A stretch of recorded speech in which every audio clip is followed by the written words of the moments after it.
Look at the stark contrast in this village. While families starve in dilapidated huts, the local leader, the Mukhya, hoards wealth in an opulent mansion. For a villager named Gagan, this massive inequality requires a drastic response.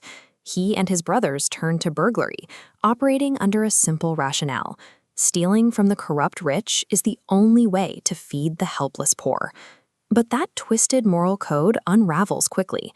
During a heist at the Mukhya's mansion, Gagan's brother Pawan suddenly switches sides. He sells out his own blood, lured by a payout from the very man they set out to rob. This leaves Gagan trapped in what we can call a vacuum of justice. The official system, represented by the village leader, is entirely corrupt, and now even the deepest bonds of family loyalty have shattered. When earthly systems fail so completely, mythological stories rarely leave the universe in chaos. Instead, they trigger an automated, supernatural mechanism designed to force order back into the world. Fleeing from the Mukhya's guards, Gagan and his remaining ally, Magan, hit the coastline. Their only escape is a terrifying, dilapidated vessel locals fear as a cursed ghost boat. This diagram maps the vessel's true function. It acts as a supernatural counterweight. The collapse of the village's moral order triggers this system, deploying the boat to bridge 2 points in a wider karmic map. As soon as Gagan and Magan step aboard, it embarks without a crew. No sails are hoisted and no oars are rowed. It glides across the dark water, pulled exclusively by the invisible gravity of a karmic destination. The vessel is a recruiter. It extracts Gagan from his village, because he is the only variable capable of solving a cosmic debt waiting on the island. The vessel deposits them onto a lush, mysterious island far from their village. Almost immediately after smeeting into a wealthy estate, they are captured and dragged before the ruler of the island, King Mandar. When the king removes Gagan's mask, he freezes. Gagan is an exact physical match for the king's missing brother, Prince Ranveer, who vanished at sea years ago. This brings us to a concept known as the karmic ledger. This visual shows how the universe tracks unresolved sins across completely different geographical locations. On the left, we have a betrayed thief. On the right, an unsolved royal murder. The two isolated worlds have no reason to interact until a bridge is formed. Gagan's exact physical resemblance to the prince is the structural link that allows the two ledgers to merge. Recognizing the opportunity, the king forces Gagan to pose as the returning prince.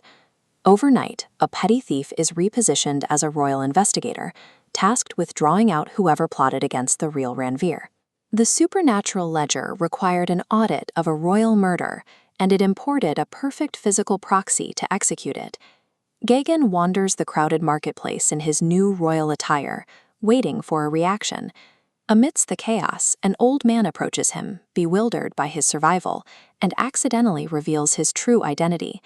The old man is actually Prince Dhirendra in disguise, the king's own son. Shocked to see his uncle seemingly alive, Dhirendra blurts out that he personally drilled a hole in Ranveer's boat to inherit the throne.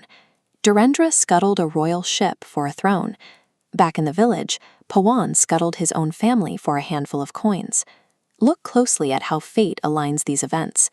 The universe took a man reeling from familial betrayal and steered him directly into the path of another man who committed the same sin against his own blood. These mirrored crimes have been funneled into a single geographical point, allowing the two betrayals to finally meet and resolve. Dhirendra flees toward the beach, but the mysterious ghost boat materializes on the shore. The masked boatman steps off and removes his hood, revealing the ghostly, tortured face of the real Prince Ranveer. The spirit advances on Dhirendra. He intends to enact direct, violent vengeance on his nephew for his watery death. But as the ghost lunges, a bright flash pushes him back.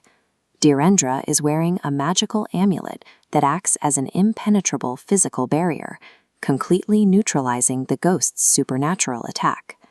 The ghost is bound by the rules of its own spectral existence. It can manifest and it can terrify, but it cannot penetrate the physical protection of the amulet. Standing nearby, Gagan watches the standoff and realizes something critical. He wears the exact same amulet, given to him by his mother years ago. Because he understands the magic, he knows exactly how to bypass its protection. Gagan stops running from his situation. He steps forward, outsmarts Dhirendra, and physically rips the amulet from his neck, leaving the corrupt prince totally defenseless before stepping aside. By stepping in to facilitate justice for someone else, Gagan balances his own scales. This single, selfless intervention actively pays off the karmic debt he accumulated during his past life as a thief. With the barrier removed, the spirit completes his vengeance and finally finds peace. Left without an heir and grateful for the resolution, the king unexpectedly crowns Gagan as the new ruler of the island. Folklore provides the tools and the transportation for justice, but the scale only levels when an individual chooses to reach out and physically move the weights.